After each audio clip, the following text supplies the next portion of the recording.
War and Self-Determination. The passing of war.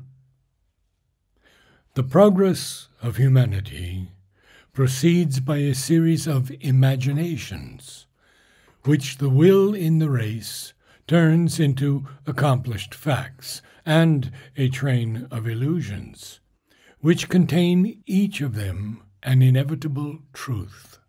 The truth is there, in the secret will and knowledge that are conducting our affairs for us, and it reflects itself in the soul of mankind. The illusion is in the shape we give to that reflection, the veil of arbitrary fixations of time, place, and circumstance, which that deceptive organ of knowledge, the human intellect, weaves over the face of the truth. Human imaginations are often fulfilled to the letter. Our illusions, on the contrary, find the truth behind them realized most unexpectedly, at a time, in ways, under circumstances far other than those we had fixed for them. Man's illusions are of all sorts and kinds, some of them petty, though not unimportant, for nothing in the world is unimportant, others vast and grandiose. The greatest of them all are those which cluster round the hope of a perfected society, a perfected race, a terrestrial millennium. Each new idea, religious or social, which takes possession of the epoch and seizes on large masses of men, is in turn to be the instrument of these high realizations. Each in turn betrays the hope which gave it its force to conquer. And the reason is plain enough to whosoever chooses to see.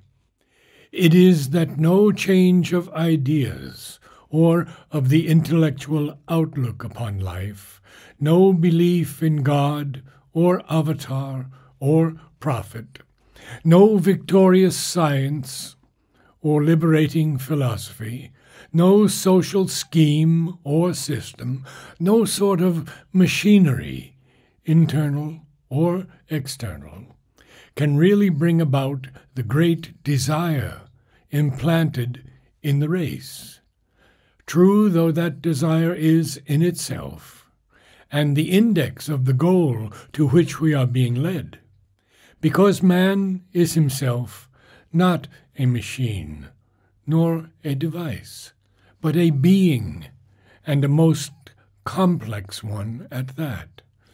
Therefore, he cannot be saved by machinery, only by an entire change which shall affect all the members of his being can he be liberated from his discords and imperfections. One of the illusions incidental to this great hope is the expectation of the passing of war.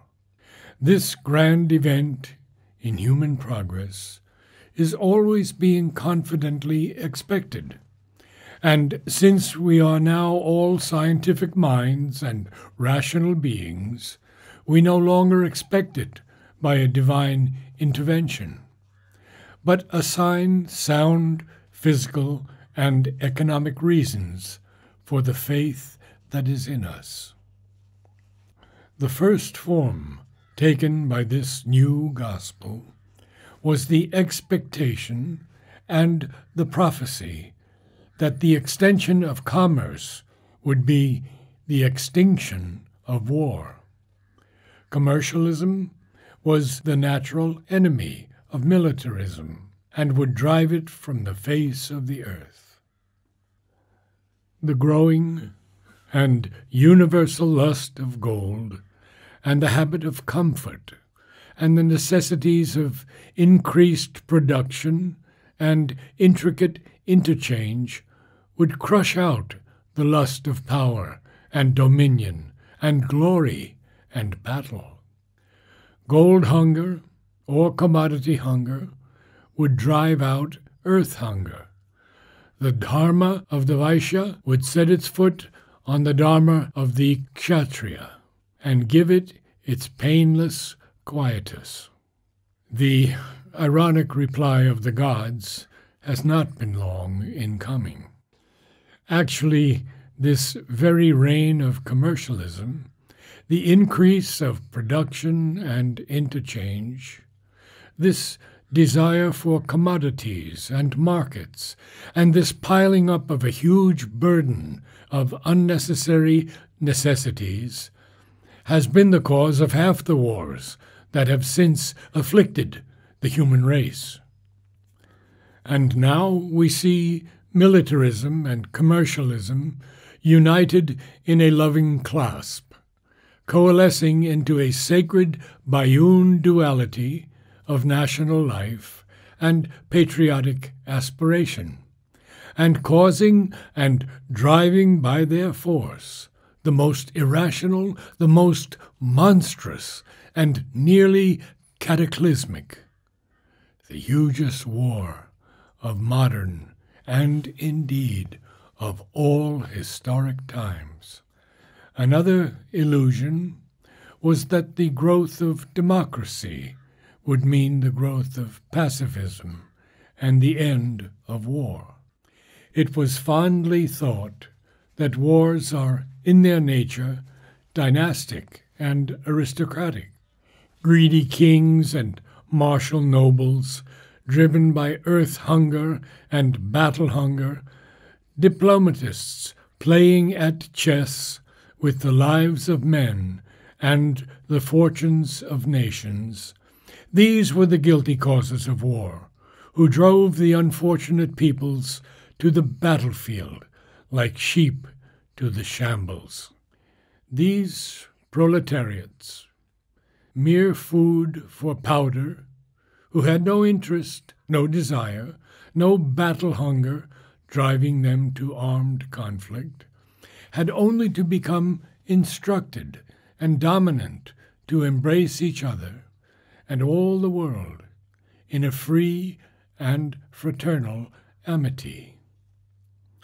Man refuses to learn from that history, of whose lessons the wise prate to us. Otherwise, the story of old democracies ought to have been enough to prevent this particular illusion. In any case, the answer of the gods has been, hereto, sufficiently ironic. If kings and diplomatists are still often the movers of war, none more ready than the modern democracy to make itself their enthusiastic and noisy accomplice. And we see even the modern spectacle of governments and diplomats hanging back in affright or doubt from the yawning and clamorous abyss, while angry, shouting peoples impel them to the verge. Bewildered pacifists who still cling to their principles and illusions find themselves howled down by the people, and what is piquant enough, by their own recent comrades and leaders. The socialist, the syndicalist, the internationalist of yesterday stands forward as a banner-bearer in the great mutual massacre, and his voice is the loudest to cheer on the dogs of war. Another recent illusion was the power of courts of arbitration and concerts of Europe to prevent war. There again, the course that events immediately took was sufficiently ironic, for the institution of the Court of International Arbitration was followed up by a series of little and great wars, which led by an inexorable logical chain to the long-dreaded European conflict, and the monarch who had first conceived the idea was also the first to unsheathe his sword in a conflict dictated on both sides by the most unrighteous greed and aggression.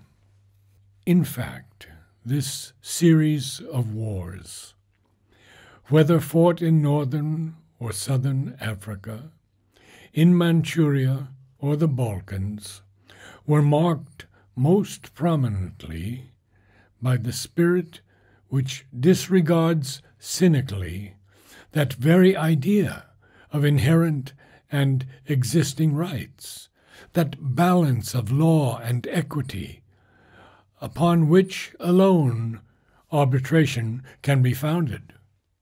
As for the concert of Europe, it seems far enough from us now, almost antediluvian in its antiquity, as it belongs indeed to the age before the deluge. But we can remember well enough what an unmusical and discordant concert it was, what a series of fumblings and blunderings, and how its diplomacy led us fatally to the inevitable event against which it struggled. Now it is suggested by many to substitute a United States of Europe for the defunct concert, and for the poor, helpless Hague Tribunal, an effective court of international law, with force behind it to impose its decisions. But so long as men go on believing in the sovereign power of machinery, it is not likely that the gods either will cease from their studied irony. There have been other speculations and reasonings. Ingenious minds have searched for a firmer and more rational ground of faith. The first of these was propounded in a book by a Russian writer, which had enormous success in its day, but has now passed into the silence. Science was to bring war to an end by making it physically impossible. It was mathematically proved that with modern weapons, two equal armies would fight each other to a standstill. Attack would become impossible, except by numbers thrice those of the defense, and war, therefore, would bring no military decision, but only an infructuous upheaval and disturbance of the organized life of the nations. When the Russo-Japanese War almost immediately proved that attack and victory were still possible, and the battle fury of man superior to the fury of his death-dealing engines, another book was published, called by a title which has turned into a jest upon the writer, The Great Illusion, to prove that the idea of a commercial advantage to be gained by war and conquest was an illusion, and that as soon as this was understood and the sole benefit of peaceful interchange realized, the peoples would abandon a method of settlement now chiefly undertaken from motives of commercial expansion, yet whose disastrous result was only to disorganize fatally the commercial prosperity it sought to serve. The present war came as the immediate answer of the gods to this sober and rational proposition. It has been fought for conquest and commercial expansion, and it is proposed, even when it has been fought out on the field, to follow it up by a commercial struggle between the belligerent nations. The men who wrote these books were capable thinkers, but they ignored the one thing that matters: human nature. The present war has justified, to a certain extent, the Russian writer, though by developments he did not foresee. Scientific warfare has brought military movement to a standstill and baffled the strategist and the tactician. It has rendered decisive victory impossible, except by overwhelming numbers or an overwhelming weight of artillery. But this has not made war impossible. It has only changed its character. It has, at the most, replaced the war of military decisions by that of military and financial exhaustion, aided by the grim weapon of famine. The English writer, on the other hand, erred by isolating the economic motive as the one factor that weighed. He ignored the human lust of dominion, which, carried into the terms of commercialism, means the undisputed control of markets and the exploitation of helpless populations. Again, when we rely upon the disturbance of organized national and international life as a preventative of war, we forget the boundless power of self-adaptation, which man possesses. That power has been shown strikingly enough in the skill and ease with which the organization and finance of peace were replaced in the present crisis by the organization and finance of war.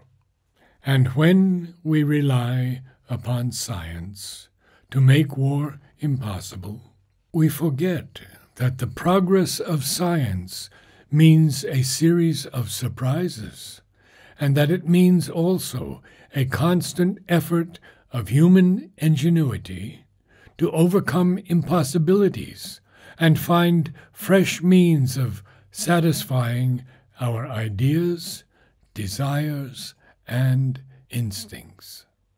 Science may well make war of the present type, with shot and shell and mines and battleships, an impossibility, and yet develop and put in their place simpler or more summary means which may bring back an easier organization of warfare. So long as war does not become psychologically impossible, it will remain, or, if banished for a while, return. War itself, it is hoped, will end war. The expense, the horror, the butchery, the disturbance of tranquil life, the whole confused, sanguinary madness of the thing has reached, or will reach, such colossal proportions that the human race will fling the monstrosity behind it in weariness and disgust.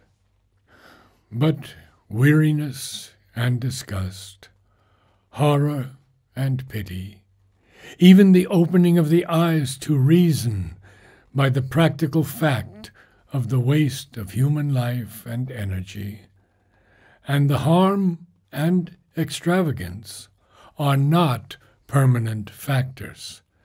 They last only while the lesson is fresh. Afterwards, there is forgetfulness. Human nature recuperates itself and recovers the instincts that were temporarily dominated. A long peace, even a certain organization of peace, may conceivably result. But so long as the heart of man remains what it is, the peace will come to an end. The organization will break down under the stress of human passions. War is no longer, perhaps, a biological necessity, but it is still a psychological necessity. What is within us must manifest itself outside. Meanwhile, it is well that every false hope and confident prediction should be answered as soon as may well be by the irony of the gods. For only so can we be driven to the perception of the real remedy.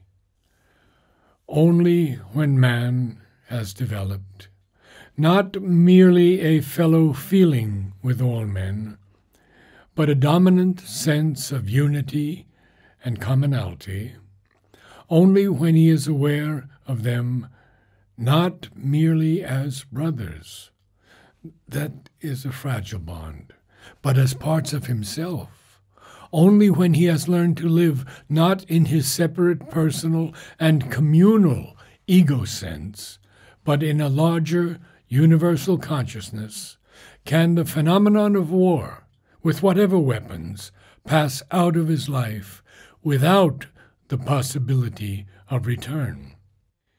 Meanwhile, that he should struggle, even by illusions, towards that end is an excellent sign, for it shows that the truth behind the illusion is pressing towards the hour when it may become manifest as reality.